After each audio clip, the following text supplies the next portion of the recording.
Bueno, vamos a irnos a este momento de entrevista acompañados del ministro de Justicia, Iván Lima, quien está junto a nosotros. Ministro, ¿cómo está? Buenos días. Gracias por estar en RTP. Buenos días, es un honor siempre estar con ustedes. Bueno, puedo preguntarle un poquito sobre lo que decía hace algunos minutos don Alberto Cusi sobre esta detención y lo que él considera que es irregular porque no ha seguido los pasos. ¿La Fiscalía puede actuar de esta forma? Sí, hay un artículo, el 226, que es una manera de llevar adelante una investigación penal. La Fiscalía está plenamente habilitada para poder emitir órdenes de aprehensión y si se realizan en la manera que ustedes han informado y diferentes medios de comunicación, está ajustada al debido proceso. Claramente, si el doctor Cusi u otro abogado busca reclamar este aspecto, tiene la vía del juez cautelar, que seguramente la van a utilizar y será la justicia boliviana la que marque el reclamo y pueda responder esta solicitud. El debido proceso en el país está garantizado, a diferencia de los tiempos no democráticos. En este país tenemos un Ministerio Público que toma este tipo de determinaciones para garantizar la dignidad de las personas. Más allá de cualquier problema que pueda suscitarse por los conflictos de fondo, lo que no es tolerable en una sociedad democrática es afectar la dignidad de las personas, de las mujeres, de cada uno de nosotros. El derecho de protesta social termina donde inician los derechos de los demás ciudadanos. Y en el caso que se está investigando por parte del Ministerio Público, ha habido graves violaciones de los derechos humanos. Nadie puede hacer justicia por mano propia, nadie puede pretender desnudar, amenazar, patear en el piso, golpear a otro ciudadano. Cuando ese exceso se da, la responsabilidad de un gobierno serio y responsable es llevar adelante la investigación penal, que es lo que está ocurriendo en este caso. Ahora, ministro, no sé si solamente a mí me llama la atención algo. En la sede de gobierno, que es el espacio político, digamos, la Fiscalía siempre tiene la posibilidad de que cuando existe algún hecho grave, puede detener a la persona y posteriormente lo puede mandar en detención preventiva a algún penal. Pero me llama la atención, ¿por qué en Santa Cruz de la Sierra la mayoría de las personas que están involucradas en hechos irregulares tienen la posibilidad de escapar? Mira, me estás planteando un problema de diseño de política criminal. Yo te diría que si habláramos en términos objetivos, el lugar donde más detenidos preventivos tenemos en Bolivia es Palmasola. Hay más de 6.000 detenidos preventivos. Entonces te respondería objetivamente, parece que la precisión que tienes no va en la realidad. Los jueces cruceños son los que más detenidos preventivos mandan a una cárcel. Entiendo que tu observación tiene que ver con una situación que ya estamos utilizando las reglas de debido proceso, reparando. En el caso de los 800 ítems fantasmas, 2 personas se fueron del país, una ha sido detenida y está en proceso de volver al país bajo la figura de extradición, la otra está en proceso de ser extraditada. Como ese, personas que han salido... por ejemplo, también, ¿no? ¿Perdón? El caso del CEDES, de este funcionario del CEDES que evidentemente las condiciones que se dan en casos de la corrupción que se ha dado en la gobernación de Santa Cruz nos muestran una situación preocupante. La gobernación de Santa Cruz tiene en este momento en curso una serie de investigaciones penales y la constante del gobierno de Santa Cruz es que sus funcionarios acusados de corrupción se van del país. Esa es una manera de entender la política. No hay un proyecto político y definitivamente alguien que ha tenido, como Pacheco, el cargo de secretario de Desarrollo Humano, personas que han sido relevantes en la estructura política del gobernador Camacho, que se vayan del país, muestra que no es un proyecto político viable, muestra que las personas del círculo íntimo de confianza del gobernador se van del país. Tú te imaginarás que un ministro desapareciendo del país es algo impensable, porque aquí hay un proyecto político de largo plazo y un compromiso con la transparencia sólido del presidente Arce. Lo que señalas en Santa Cruz es claro, cuando tienen una acusación terminan pasando la frontera. Eso te muestra la responsabilidad y el carácter de esa iniciativa política, no llega a partido político del gobernador Camacho.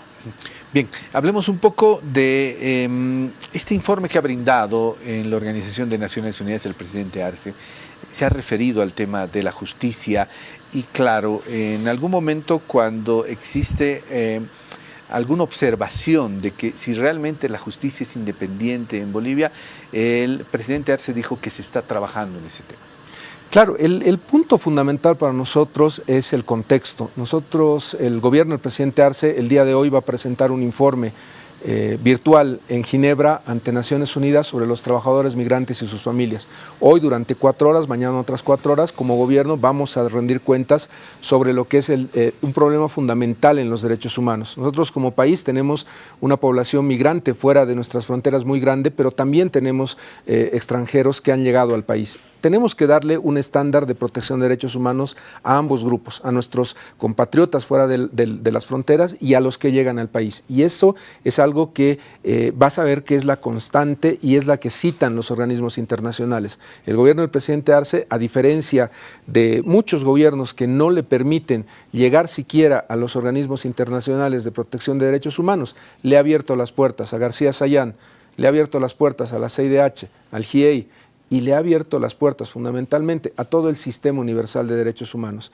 La crítica que nos hacen de no tener resultados dentro de la administración de justicia y especialmente la independencia judicial es lo que el presidente Arce ha planteado en su declaración. Estamos en un proceso no de reforma, sino de transformación de la justicia y este proceso tiene que medirse en términos objetivos. No nos parece justo que se saque de contexto la declaración del presidente Marvin Molina. Si tú ves la crítica a esa declaración, tiene que ver con 2 elementos fundamentales. La declaración de Marvin Molina, presidente del Consejo de la Magistratura, y el informe de Fundación Construir. Permíteme referirme muy brevemente a los 2 puntos. El presidente Marvin Molina habló de un pasanacu en la administración de justicia. Viniendo del presidente del Consejo de la Magistratura es algo muy grave. Yo respaldo las declaraciones del presidente Molina y lo hemos estado trabajando. Hay una situación que no se ha dicho en su integridad. Nos estábamos refiriendo en esas declaraciones a lo que están haciendo los tribunales departamentales de justicia. El día de hoy, quien quiere ser oficial de diligencia, secretario, actuario, auxiliar de la justicia, lo que tiene que hacer es estudiar, sacar la mejor nota, tener el mejor currículum, pero eso no es importante. Lo importante es ir a hacer fila al tribunal departamental, a la sala plena de cada tribunal departamental, de los 9 tribunales, y pedirle a los vocales que sean su padrino, que le permitan ser funcionario. Y eso nos parece intolerable, inaceptable e irregular, porque si alguien saca la nota más alta para ser oficial de diligencias del juzgado de instrucción, para ponerte un ejemplo, no tiene por qué estar pidiéndole al vocal que sea apadrinado y que se genere ese pasanaco al que se refiere el presidente del Consejo de la Magistratura. No estaba hablando en ningún momento el presidente del Consejo ni de jueces, ni de vocales, ni de magistrados. Se refería a un problema concreto que le hemos llevado a la vía constitucional. Hemos visto ahí una autodefensa de los tribunales departamentales.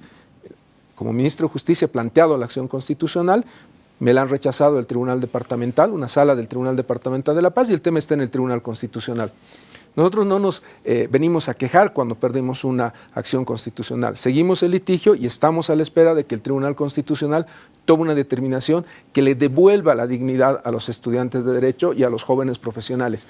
Quienes obtengan la nota más alta para ser funcionarios no pueden estar en este régimen de pasanacu y de padrino. Tienen que entrar a trabajar, tienen que haber un nuevo modelo que premie el estudio y el mérito para trabajar en la justicia boliviana. Eso es a lo que se refería el presidente Marvin Molina. Él también lo va a aclarar el día de hoy, pero ese es un elemento que nos parece fundamental. Por eso es que no conocer la realidad de un país te puede llevar a dar declaraciones que están fuera de contexto. Y es lo que pedíamos, que se tome el contexto boliviano, que nos parece fundamental. Segundo elemento, Fundación Construir. Fundación Construir es una de las ONGs que trabaja con la red de participación ciudadana y observación de la justicia hace muchos años. ¿Cuál es el elemento fundamental de una transformación de la justicia? Lo he dicho siempre, la escuela judicial. Proceso exitoso de reforma judicial, factor humano. Jueces que deciden, no jueces que tramitan. Este jueves se inaugura el primer curso de la Escuela Judicial, más de 185 abogados bolivianos que van a comenzar a formarse para la nueva justicia que queremos, para la transformación de la justicia. Estas 185 personas han sido seleccionadas en un proceso transparente, objetivo, que no ha llegado a los medios, porque no ha habido un escándalo en ese proceso, que está en este momento con una felicitación de Fundación Construir, con una felicitación de todos los observadores internacionales, incluyendo la misma Unión Europea y otros cooperantes del país. Ves que ese elemento de decir que Fundación Construir en este momento esté siendo crítico con la reforma, la transformación de la justicia, no es cierto en los términos que se han expresado en esa crítica. Hay dos elementos objetivos que te planteo que no ven el contexto.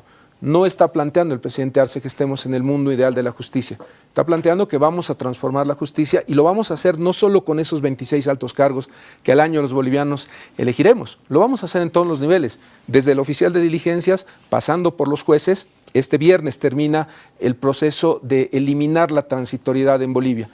Salió la convocatoria del Consejo de la Magistratura, hasta el viernes los jueces pueden iniciar el proceso para su institucionalización. Son señales claras de algo que se está haciendo de manera sistemática, planificada y a la cabeza de nuestro órgano judicial. Yo como presidente de la Comisión de la Ley 898 de seguimiento a las conclusiones de la cumbre, debo participar de este trabajo, pero es un trabajo que le hemos encomendado siempre a nuestro Consejo de la Magistratura, que está haciendo un trabajo, me parece importante para consolidar esta transformación de la justicia. Ministro, dentro de este cambio que debe tener la justicia, a mí me llama la atención, ayer se ha dictado otra sentencia contra Richard Choque por otro homicidio.